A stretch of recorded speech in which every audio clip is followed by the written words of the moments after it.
আপনারা দেখছেন লতারবাগান ক্ষুদিরাম পল্লী সংস্থা। আমাদের যে কি বলবো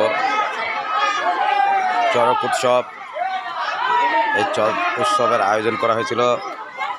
আজ তার শেষ অংশ আপনারা দেখতে পাচ্ছেন। গ্রামের মধ্যে প্রচুর ভিড়। আমাদের এখানে 12 মাসে 13 ফাল্গুন, মানে 13 রকম অনুষ্ঠান হয়।